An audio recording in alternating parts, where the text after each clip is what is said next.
Hi, I'm James Zogby, and welcome to Viewpoint. Tonight we'll cover a range of Mideast issues, including the latest on Syria with Ellen Lapson from the Henry L. Stimson Center. Then we'll get an analysis of this week's GOP presidential debate with Alex Rorty of the National Journal. But first, a discussion on Iran. I want to welcome Trita Parsi, co-founder and president of the National Iranian American Council, former foreign policy advisor on Middle East issues to Congressman Bob Ney. And an author. Your book on the triangular relationship between Iran, Israel, and the Arab world is fascinating, and a new one coming out in early next year. Actually, the Kindle version will be out mid-December. But the book on the Obama administration. Exactly. It's called The Single Roll of the Dice, Obama's Diplomacy with Iran. Well, I'm going to have you back on when that's out. Love to. I want to talk about the International Atomic Energy, the report that was out.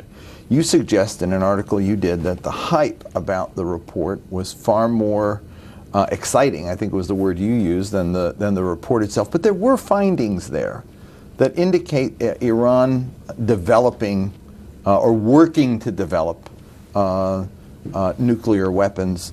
And the question of the timeline is the issue, and not the timeline it'll take to get them, but the timeline of when they actually were doing it. Give me what your sense of this report is. What the report does is that most of what's in the report is detailing things that we essentially already knew. That prior to 2003, the Iranians were involved in activities that had clear weaponization components and purposes. And the report also details that these are very, very structured activities. So this was not something limited, it was actually something quite extensive. We also knew that in 2003, they abruptly stopped it, because that's what the American NIE also said, and the American NIE actually very much reflected what the IAEA had been saying for quite some time.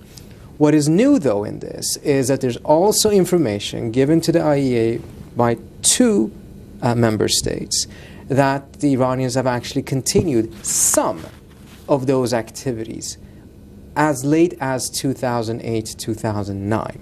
Now, we have to also remember that these are allegations, not necessarily established facts. The agency would most likely not be putting things like this in the report unless they found it to be credible. But we also have had a situation in the past that the agency's credibility at times have come under question. Now, obviously, the Iranians immediately are doing that. But it shows to me that we are really lacking transparency. During the period in which we had greater transparency, inspections, verification, that's also the time that the Iranians were not doing this kind of stuff. And in conversations with White House officials just recently, they also made the point that the Iranian government is very, very sensitive about news about this. So when the world's eyes and ears are there and they're getting inspected, they're not engaging in these activities. Is transparency possible? I think it is, and I think one of the things that we on our end in the U.S. have not put sufficient emphasis on is to actually reach a solution that puts transparency, verification, and inspections at the very center. We have primarily pursued an approach that is centered on just preventing them from doing what they're doing, essentially saying that they don't have a right under the NPT, they cannot have enrichment, etc., which is a very problematic position from a legal standpoint for the U.S. to take. Instead of putting greater emphasis on that, okay, it is true, the NPT does provide countries with the right to have a peaceful nuclear program, but it comes with responsibilities, and in order for the world to feel confident that this is not a fake peaceful program, that it has other dimensions, there needs to be significant transparency. And let me just say something about the transparency part I think is important to keep in mind. It's not just a pretty word. Today, if the Iranians were to do some sort of a divergence in a military direction in the known sites, it could take up to 30 to 60 days for the IAEA to find out. If the Iranians sign, ratify, implement the additional protocol, the IAEA can not only have a 24 presence in Iran in the sense so that their inspectors don't have to apply for a visa to go there, but they can also install in the known sites instruments that would enable them to instantaneously find out Now, within 24 hours if something wrong is happening. Now, and that's a very, very strong deterrence. The media hype was rather significant here. Some editorials pretty tough. But a White House advisor was downplaying it. Let me put up the quote from a White House advisor who was quoted anonymously in many of the news accounts. He said the IAEA does not assert that Iran resumed a full-scale nuclear weapons program, nor does it have a program about how advanced the programs really are.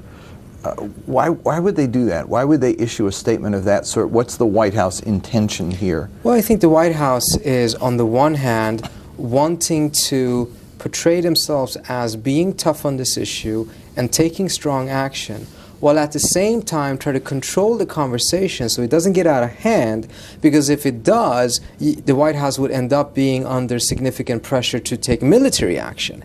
And I think it's quite clear that the administration does not see that, at least not right now, as a very attractive option. So it was important for the White House, I think, to also make sure that the report is put in its rightful context. It is not saying that there is an ongoing weapons program there right now. So the report was preceded by what had been an internal Israeli debate, we're told, which became a public debate about military action.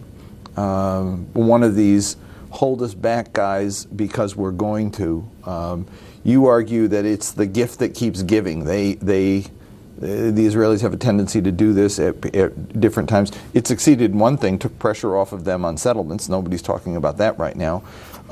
How serious is this Israeli threat from your view? I don't think we should dismiss it. We should not completely dismiss it out of hand. But I also think we have to take a close look at the history here. And you see two phenomena. You see that these sudden flurries of, we got to go and bomb them and it's just going to happen any time now, tend to coincide with two different things. Either a situation like this in which there is a sanctions resolution or an attempt for a sanctions resolution, and the intention seems to be to put pressure on the United States to say, you either go and you get massive sanctions, otherwise Israel is going to feel forced to do something. The U.S. then uses the same argument when it goes to the Europeans and to the Russians and the Chinese to make the same argument. We have to do something about this, otherwise the Israelis may take unilateral action, and that would be a disaster.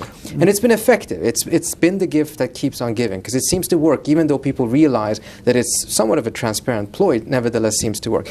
The other instance in which it tends to happen around is when there actually is a progress on the diplomatic front, when there actually is an indication that the U.S. might just compromise, some agreement might just be found. Then also you have a situation in which the Israelis again increase the volume of their war talk, which seems to be intended to scuttle any type of a compromise. If the Israelis did, what would the consequences be?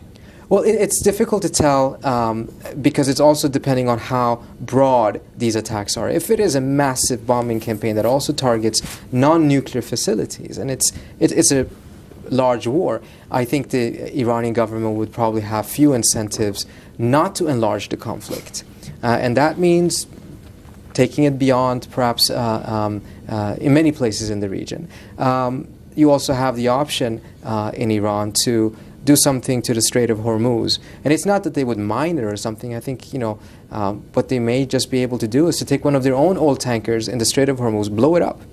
And that in and of itself would create a significant problem because the strait is so narrow. The British Daily Mail, not always the most credible source, but today reports that there is evidence that Israel will do this with U.S. logistic support.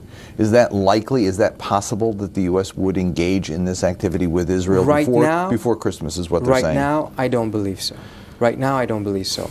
The White House is well aware of the horrific impact it would have on the energy markets, which would translate into immediately higher gas prices in the United States, which immediately translates into far greater difficulty to create jobs. So I don't think the administration right now is geared towards that. But the more you have these stories, the more it seems like, well, they may have bluffed in the past, but we can't risk it.